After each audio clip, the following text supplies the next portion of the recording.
Hello, Antiochian men. We are very excited to have Bishop Nicholas with us here today for an interview, and we're going to be talking a little bit about the upcoming winter retreat and also about the fall retreat that we had recently in Franklin, Tennessee. Sayedna, thank you very much for joining us. My pleasure. Thank you. So Sayedna, Michael and I were both at the fall retreat this past September. We were wondering what your thoughts were on how it went. I think it went very, very well because the word of mouth that has been spreading all over the diocese has been bringing a lot of people to the retreats progressively, one after the other. The fall retreat was the most attended. We had about 300 people register and show up. So it was such a wonderful attendance. And also the topics that were discussed were spiritual topics, and also they brought the people in. Wonderful. We really enjoyed it. There were so many things happening at the retreat. It wasn't just listening to talks, although the talks were very good and edifying for everyone that was there. There were workshops, and there was a chanting workshop, an icon workshop. Just there was something for everyone. And I think that really speaks to what your vision has been for what these events should be, so that there is something for the full family, no matter if you're a teen, an adult, a man, woman. And looking ahead to the winter retreat, I was hoping you would just share with us what we can expect and look forward to at the winter retreat in Atlanta this January. We have talked about the winter retreat versus the fall retreat. We decided to have the fall retreat to have talks and workshops. In addition to the chant workshop, we had also Christian education workshop and also Sunday school classes. So it was wonderful. For the winter retreat, we had decided to keep it only spiritual talks. And this winter retreat, we're going to do a new format.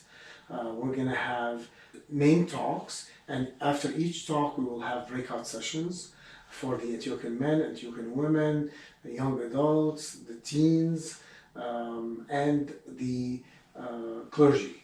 And each one of them, there will be a leader who will lead the conversation and the discussion in all of these breakout sessions.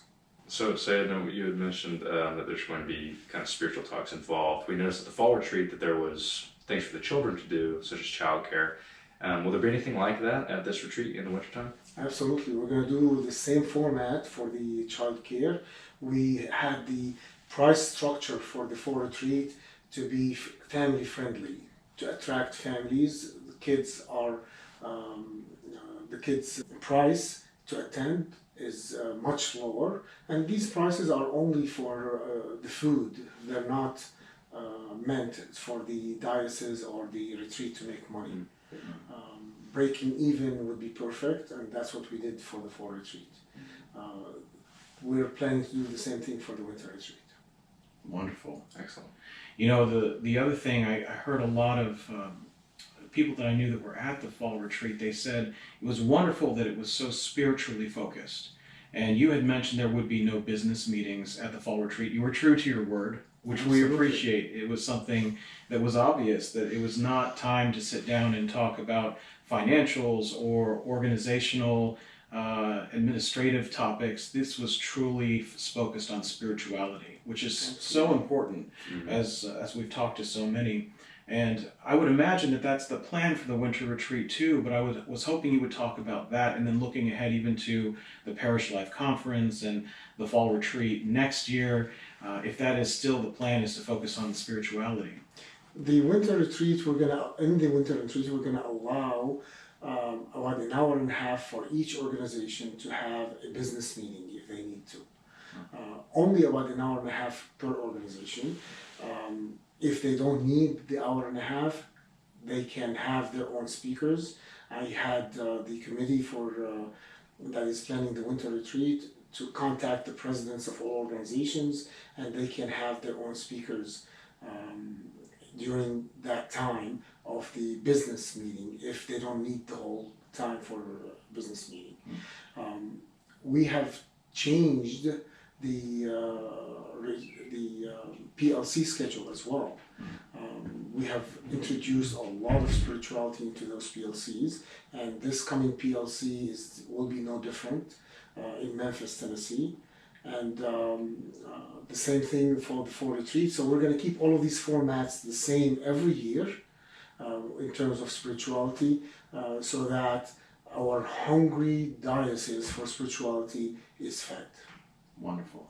Thank you again, Sayedna, for joining us for this. We are very much looking forward to the winter retreat. It will be at St. Elias Orthodox Church in Atlanta, Georgia, the last full weekend of January, and we can't wait to be there and to see you there. The last full weekend of January, including the Friday before it, and 2 days before that, we have the second annual clergy retreat, where we have invited a higher monk to address how to become better spiritual fathers. Wonderful.